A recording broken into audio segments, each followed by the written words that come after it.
The messenger's horse was still lathered in sweat when it skidded to a halt outside my cabin, nostrils flaring, foam at the bit. He stumbled down, white as snow and shaking like a man who'd seen death. "They're hanging her at dawn, Jake," he gasped, shoving a crumpled warrant into my hand. I didn't need to read it. I already knew who it named. Lillian Grace. The woman with porcelain skin and silver hair born with albinism, misunderstood her whole life, and now condemned for a crime I knew she didn't commit. Guilty of murder in the first degree, the paper read. Execution by hanging at sunrise. I dropped into my chair, heart pounding like gunfire. Lillian couldn't have killed anyone. She was the gentlest soul in 3 counties, always caring for the sick, reading to orphaned children, never asking anything in return. And now they were going to end her life, because someone wanted her silenced. 6 hours.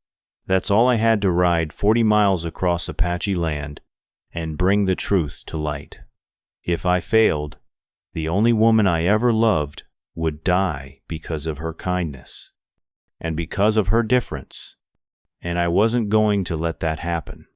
Thunder's hooves struck the hardpan like a drummer calling charge, each beat stealing another second from Lillian's dwindling life. Moonlight was a memory. Clouds rolled in thick as buffalo hide, and Devil's Canyon swallowed what little glow lingered. 40 miles lay between me and Tombstone, 40 miles of switchbacks, dry washes, and rumors of raiders who shot first and asked questions in another lifetime. But the only image in my mind was Lillian's.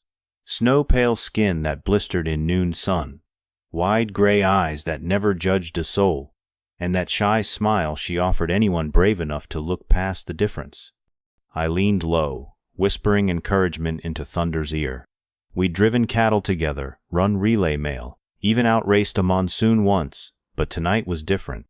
Tonight, every cactus seemed a lurking rifle, every gust of wind a whisper of failure. Lillian had spent her days tending the town's forgotten splinting, a miner's busted wrist, teaching a half-dozen school kids to read under a cottonwood tree. Folks thanked her, sure, but some still called her Ghost Woman behind her back.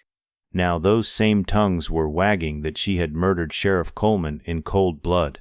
The nonsense was almost laughable, except a rope waited at dawn, and laughter wouldn't cut the knot. A coyote's howl echoed off the canyon walls, answered by a second, then a thirdly these weren't coyotes.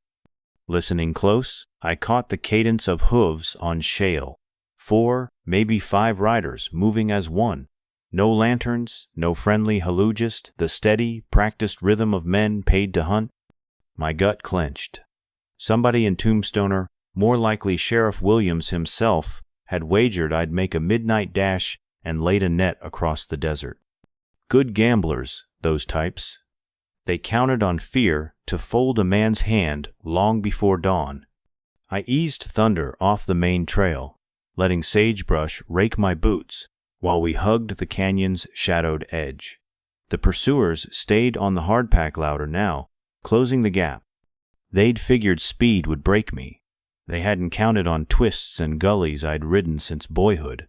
A narrow arroyo split the rock face ahead, barely wide enough for a single horse. Thunder surged, muscles bunching like coiled springs, and we slipped inside just as the first pursuer's silhouette crested the ridge behind us. For a dozen yards the arroyo ran straight, then bent sharp left into pitch black. Perfect. I swung down, slapped Thunder's flank, and pressed flat against the wall. The old gelding thundered on, hooves echoing like 2 horses instead of 1. Moments later, the lead rider shot past me, chasing a ghost trail, followed by the rest in blind trust. Their hoofbeats faded toward the riverbed while I counted heartbeats 5, 10, 15 before slipping back onto the main trail. We'd lost them for now, but dawn was 5 hours away, and Tombstone still 35 miles up the line. I swung into the saddle, whispered a prayer my late mother used to murmur over feverish cattle, and pointed Thunder's nose east. Somewhere beyond that horizon, Lillian Grace waited for Justicer the hangman's noose, and I aimed to see she met one before the other. The moon finally knifed through the clouds as Thunder and I crested Dead Man's Ridge, dumping us onto the broad hardpan that locals call the Basin. 10 miles of flat nothing separated us from Eagle Rock, a lone sandstone butte jutting 200 feet into the night sky. I'd planned to swing wide of it, keep to the dry washes, but Thunder was flagging. He needed water and 15 minutes rest, and the only seep in 50 square miles trickled from a spring at the base of that very butte. We covered the last 3 miles at a weary lope. Each stride felt like borrowing coins against a payday that might never come, yet the old gelding gave me every cent. When we reached the spring, I dismounted, letting him nose into the shallow pool. I cupped my palms for a sip and forced myself to breathe slow. The desert lay silent, almost too silent. No coyotes yipped, no nightbirds called from the mesquite. Even the breeze seemed to hold its breath. My hand drifted to the Colt at my hip as I moved behind a slab of fallen rock. The ground bore fresh hoof, prints deep, maybe an hour old. Someone had beaten me here, and they'd been heavy in the saddle. I straightened, scanning the boulders stacked like giant dominoes under the butte's shadow. Nothing but rock and moonlight, until a faint jingle of tack echoed from the bluff's north face. "Evenin', Morrison?" a voice drawled. "Figure you'd show, sooner or later." I pivoted, heart hammering. Bill Crenshaw stepped from behind a stone pillar, Spencer carbine resting easy against his shoulder. 2 more deputies flanked him, guns leveled. Their horses, tied off deeper in the rocks, stamped and snorted, restless from the scent of gun oil and nerves. "Crenshaw," I said, keeping my voice low, "Sheriff Williams send you, or are you freelance these days?" He chuckled. "Ain't nothing free about this, friend. Williams pays good for hard night work, especially when it keeps a troublemaker from riling up polite society."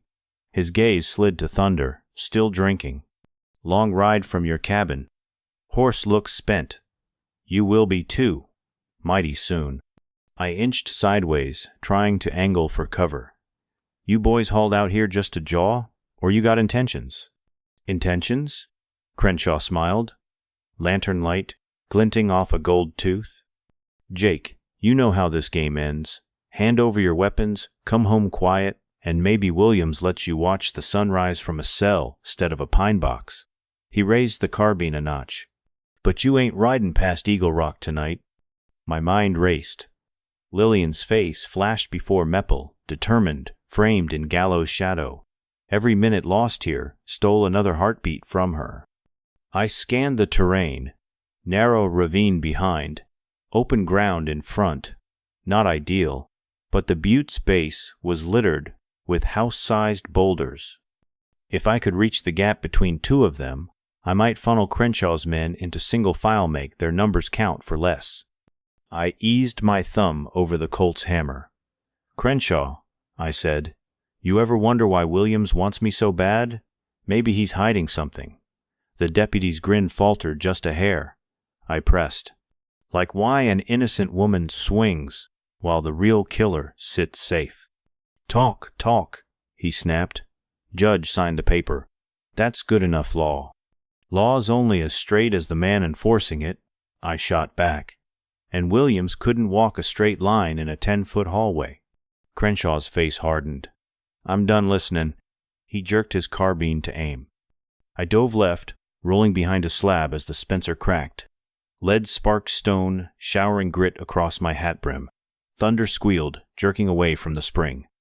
I came up on one knee, Colt barking twice. The closest deputy yelped, his rifle clattering as he spun into darkness. Crenshaw cursed, ducking behind a pillar. I sprinted for the gap between 2 boulders. Another shot whined past, tearing shale inches from my boot. I slid into the Passagino wider than 4 feet back to stone, pistol leveled. Dust hung in the beam of moonlight like gun smoke waiting for permission. Boot steps crunched gravel. A silhouette filled the gap. I fired. The second deputy toppled with a grunt, blocking the narrow throat. Crenshaw swore again, shuffling to find another angle. But the walls corralling him left no clean shot. "Jake," he shouted, voice ragged, "you think killin' deputies buys that albino witch more time? Dawn's comin', ropes ready?" "Then I'd best be on my way," I answered, ejecting a spent casing. "Step aside, Bill. You know she's innocent. Deep down, you know." Silence stretched. I could almost hear his conscience wrestling his fear of Williams. Finally, he spat. "Get gone before I change my mind." I edged out, keeping the Colt trained until distance opened between us. Thunder waited, trembling but uninjured. I swung up, heels nudging him into a gallop. Behind me, Crenshaw's curse echoed off Eagle Rock, mingling with the first gray hint of dawn on the eastern rim. 30 miles to Tombstone, 4 hours till sunrise, and now Sheriff Williams knew I was still alive and closing fast.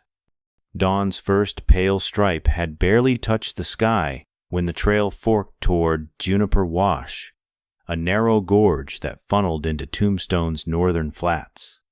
I reined in at a rise, to scout the route only to spot a single campfire guttering low in the basin below.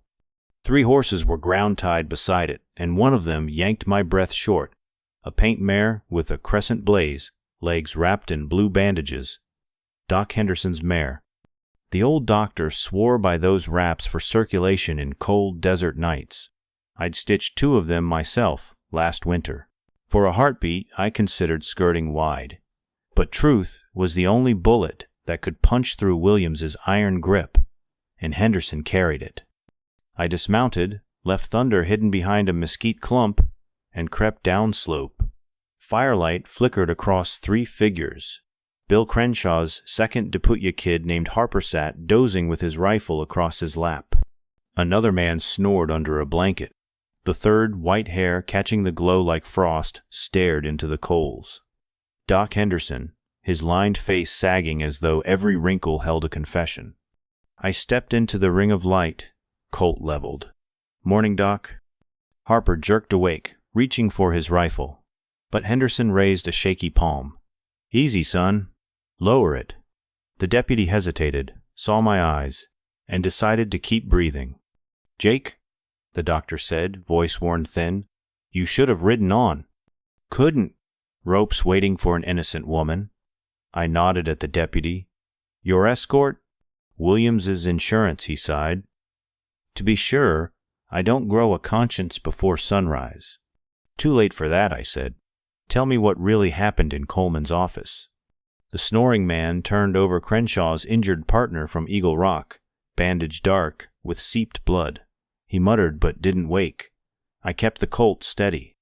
Henderson's shoulders slumped. Coleman was drunk, meaner than I'd ever seen. Had Lillian cornered, gun under her chin. "Called her ghost," Monster said. "If she wouldn't be friendly, he'd scar that face so no man would look twice again." The doctor's voice quavered. I tried to disarm him. Struggle lasted 2 seconds, maybe less. His pistol went off, took him through the heart. Lillian froze, praying he'd live. I knew he wouldn't. So she grabbed the weapon, let them find her there. I finished. "Shielding you." He nodded, tears glimmering in the firelight. 74 years old, Jake. Town needs a doctor, they can get another. But they'll never give grace to a woman they don't understand. I reckon trading my life for hers was pointless. Williams would hang us both, call it justice, and keep Coleman's secrets buried. What secrets? Ledger and Coleman's desk kickbacks, extortion lists, half the county on his payroll. Henderson swallowed. Williams inherits that ledger, if Lillian decisses it to own the next judge, the next election, maybe the railroad franchise. That's why he wants her gone and me muzzled. I felt my jaw tighten. Then the only chance is you saying this under a noose of townsfolk, where even Williams can't plug every ear. The deputy shifted nervously. "Sheriff'll skin me alive for letting you talk." "Son," Henderson said softly, "skin grows back. A woman's life doesn't. He turned to me. I'll ride, but not to watch her hangtoe stand beside her and speak the truth. If the town listens, maybe rope stays empty. I holstered the Colt, helped the doctor to his feet. Then we'd best hurry. I cut the bandage Deputy Harper held like a talisman, tossed him his rifle. You tell Crenshaw his debt's paid, he bought Lillian 1 more hour. Thunder met us at the ridge, ears pricked, courage rekindled. Doc swung awkwardly onto his paint. I lashed his bedroll behind the cantle. Below us, Tombstone's rooftops glimmered in sunrise gold close, yet miles away in fate. We kicked our mounts into motion, 2 battered men galloping toward a gallows, armed with nothing but a confession and the stubborn belief that daylight, once named, can chase any darkness from a town's soul. The sun climbed higher, gilding the Badlands in copper and brass, while Doc Henderson and I pounded south along the washboard trail. Behind us, the deputy's campfire dwindled to a coal, but I could almost feel Sheriff Williams's fury galloping in its place. Every thud of Thunder's hooves seemed to echo with the sheriff's promise, "You ain't riding past dawn." Yet mile after mile, the town on the horizon grew clearer, and so did the conspiracy. Doc began to spill like lumpy medicine he'd kept corked too long. It started with land deeds, he yelled over the wind, pale knuckles white-knuckling his reins. Railroad surveyors offered bounties for choice parcels $3 an acre on paper, 10 under the table. Coleman forged signatures, bullied widows into selling, then kicked half the profit up to Williams. Judge Harlan Morrison kept the wheels greased. Wave a bribe here, misplace a file there, and every lot ended up in the hands of Eastern investors who've never smelled mesquite smoke in their lives. "How many folks?" I called back. "Hundreds of acres, Jake. 28 families by my count. Anyone who squeaked got roughed up or ruined. When you testified against the sheriff's brother on that rustling charge last spring, Williams panicked. He figured if you could topple one branch, the whole rotten tree might follow." Coleman started drinking harder, twisting arms harder. Then he set his sights on Lillian. My jaw clenched. Lillian's albinism had always drawn stares. Coleman turned those stares into whispers, those whispers into poison. Doc's mare stumbled on a loose stone, gathered herself, kept pushing. He'd corner her at dusk, threatened to drag her into the street if she didn't show gratitude, Doc rasped. Tuesday night he ordered her to the jail for questioning. I went along, thinking my presence might steady him. Instead, I watched a drunk wave a .44 in her face while bragging he could write any story he pleased and the judge would sign it in ink. "Which is exactly what they've done," I muttered. Doc nodded, throat working. When the gun discharged, Coleman was dead before he hit the floor. Lillian dropped to her knees, begged me to run. But I'm an old man. Jake couldn't outrun a dust devil. And Williams was on scene inside 10 minutes, ledger in hand like he'd known where Coleman stashed it all along. That ledger pages of payouts, property transfers, and blood-bought signatures was Williams' real treasure. With Coleman gone, he could claim it under the guise of investigation, silence Doc with a noose, and let the town watch an albino woman swing while he tightened his grip on every deed for 50 miles. Black and white ink, controlling black and white land. It almost sounded poetic, if it hadn't been vile. We raced past a stand of cottonwoods where buzzards wheeled lazy circles as though picking sites for fresh graves. Doc's voice cracked in the hot wind. "Williams cornered me 2 nights later. Said I'd hang unless Lillian confessed. Promised he'd spare her a scene if she cooperated, would even let her speak a final prayer. She agreed on one condition. He'd let me live long enough to leave town. Instead, he posted deputies at my door, sent Crenshaw to fetch you, and kept the gallows crew hammering nails." A fury I didn't recognize clawed up my chest. "So, this morning's hanging isn't Justice's theater, a show for the townspeople, a warning to anyone who doubts Sheriff Williams.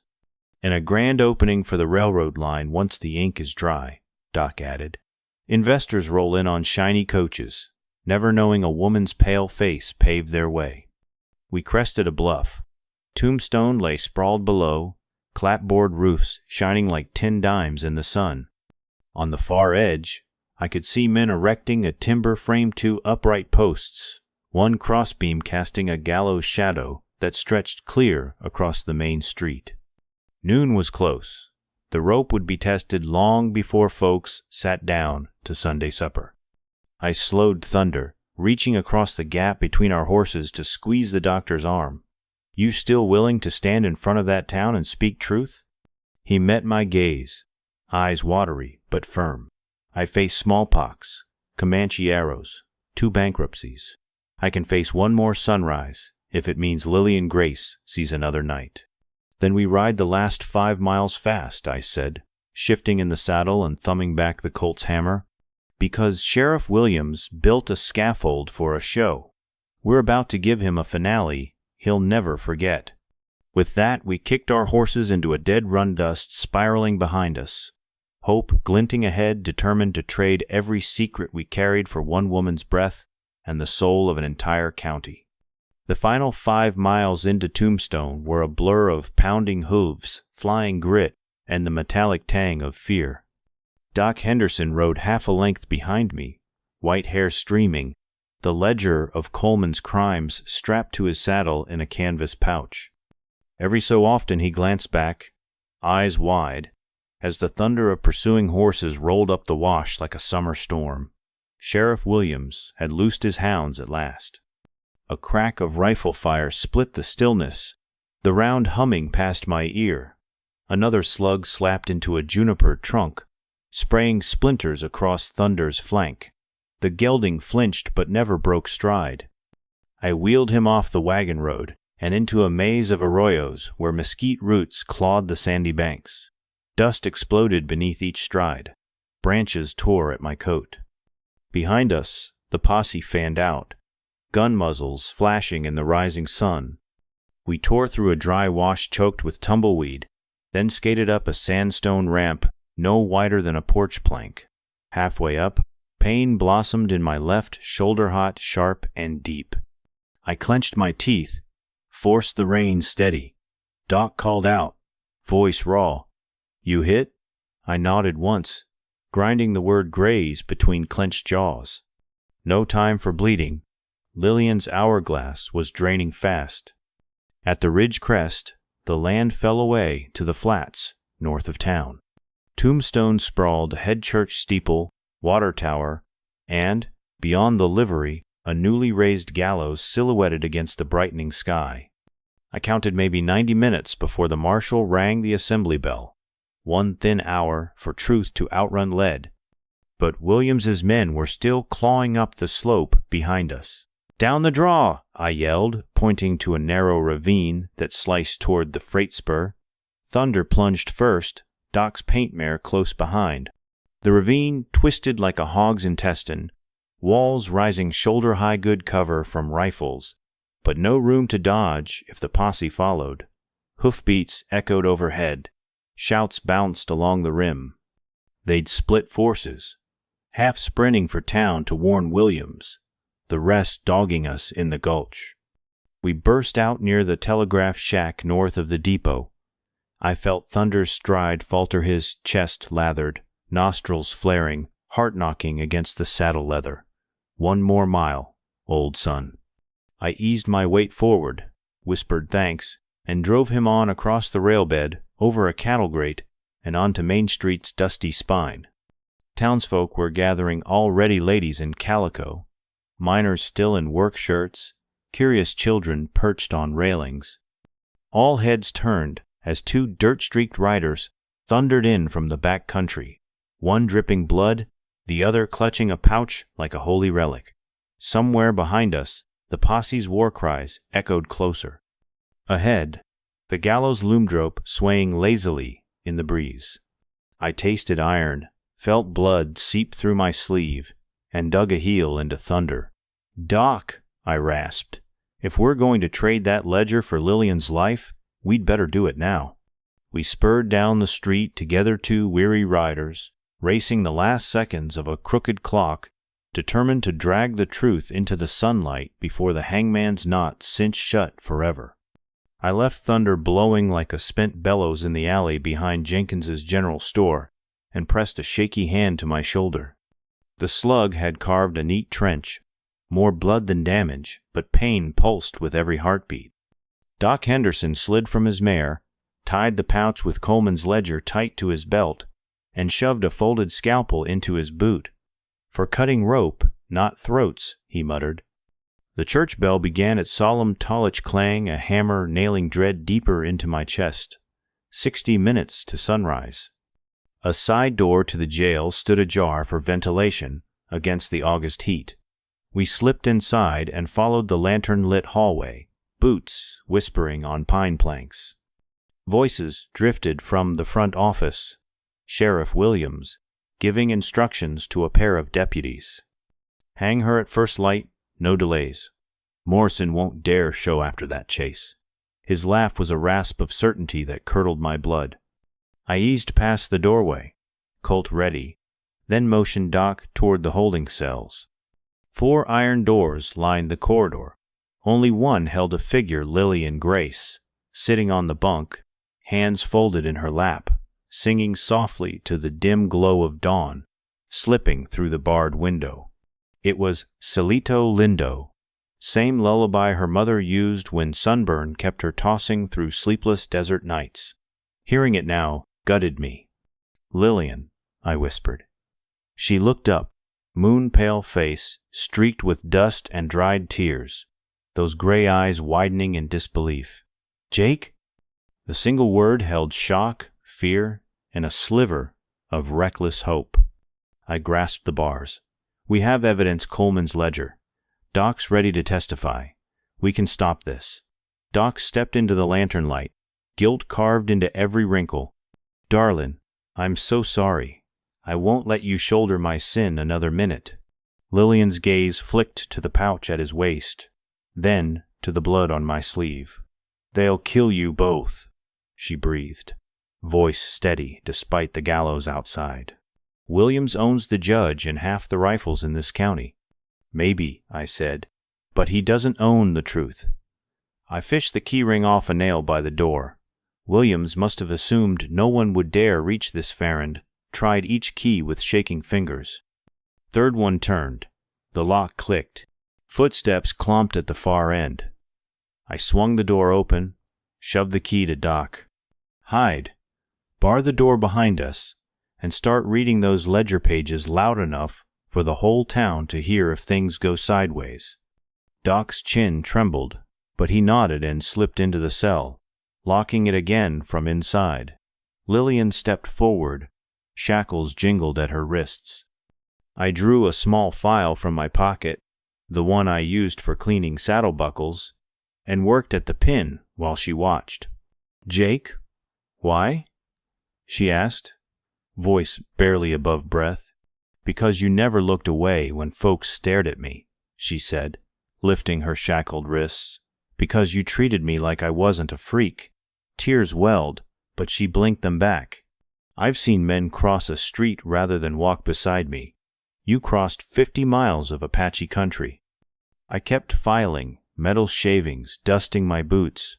50 miles ain't far when your heart's already there. The shackles snapped free.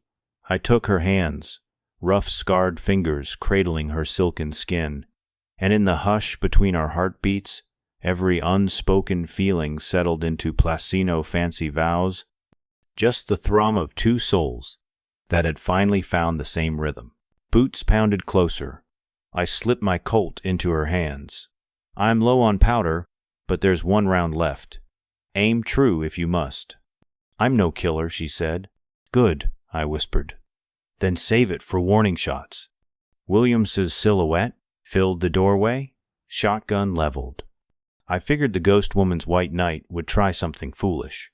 His grin vanished when he saw 2 empty wrist cuffs and the muzzle of my revolver glinting in Lillian's steady grip. Doc's voice boomed from inside the cell, reading aloud. Payment of $400 to Judge Harlan Morrison for expedited deed transfer. Papers rustled like wings of justice about to take flight. Outside, murmurs rose townsfolk gathering, hearing words that couldn't be silenced by buckshot.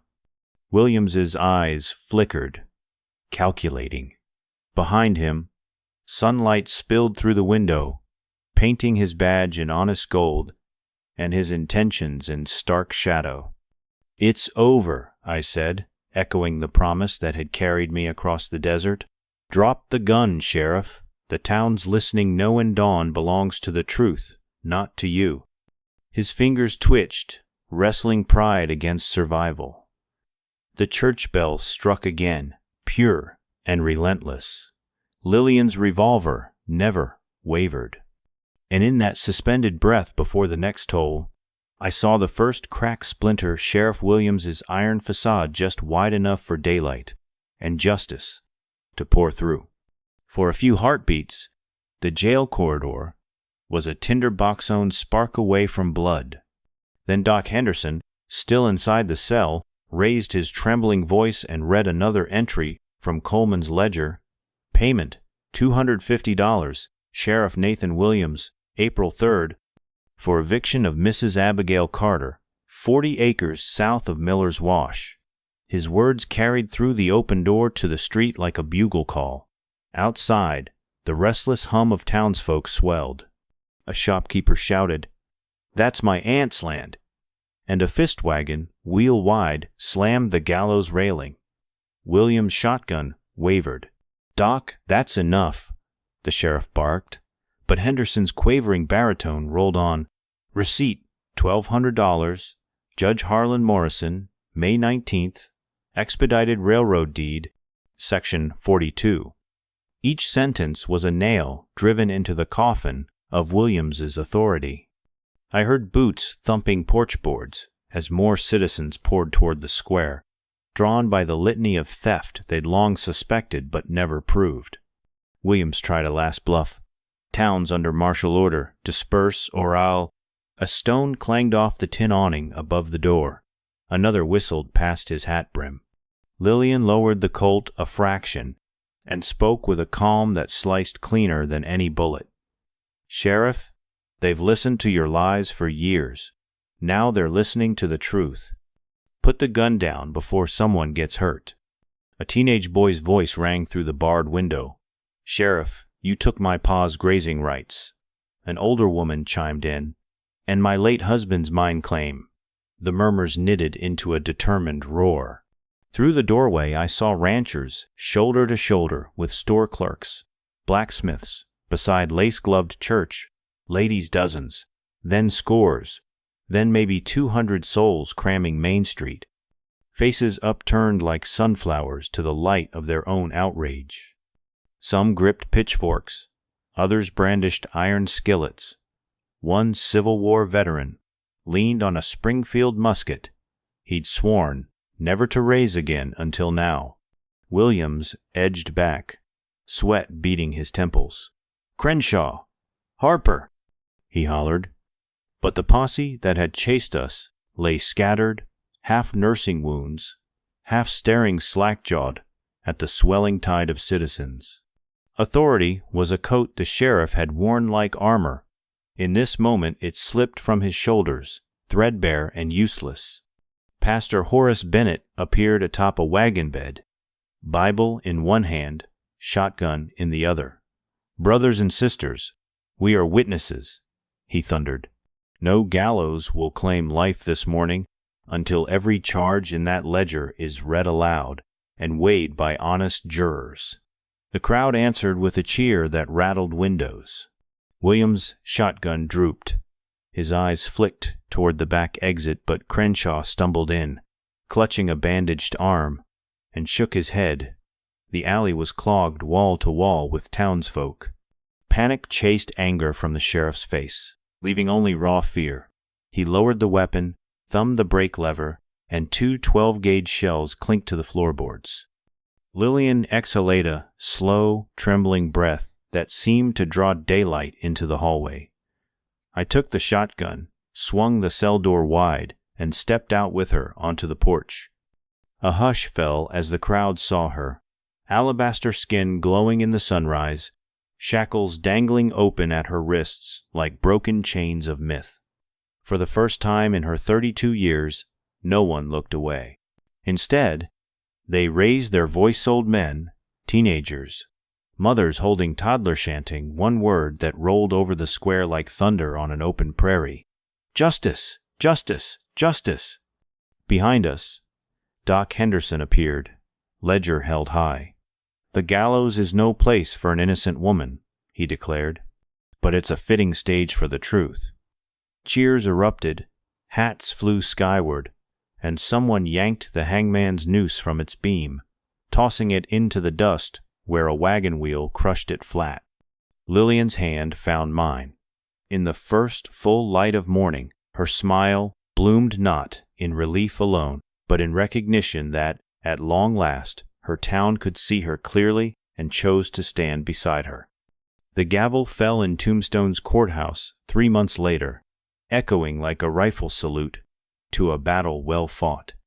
Sheriff Nathan Williams, Judge Morrison, and 4 deputies were led away in irons. Doc Henderson's truthful testimony backed by Coleman's damning ledger had smashed their crooked chain. Outside on the courthouse steps, Lillian Grace stood beside me, her porcelain skin kissed by the autumn sun instead of a hangman's shadow. Folks who once crossed the street to avoid the ghost woman now tipped their hats, pressed her hand, and thanked her for sparing an entire county from silent theft.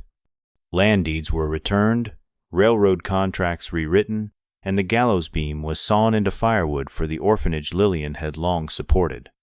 As the crowd drifted home, she turned to me and said, "All I did was tell the truth." I shook my head. "No, Lil, you lived it, even when lies were easier. That's the heart of this story. Courage rarely starts with a pistol. It starts with refusing to look away, whether from a ledger of injustice or from a neighbor who's different. In a world quick to judge by skin or status, remember that kindness is more powerful than gossip, and a single candle can light 1,000 others without losing its own flame." Friends, if Lillian Grace's stand against fear and prejudice moved you, share your own moments of quiet bravery in the comments below. Did you ever speak up when silence felt safer? Your story might be the spark someone else needs.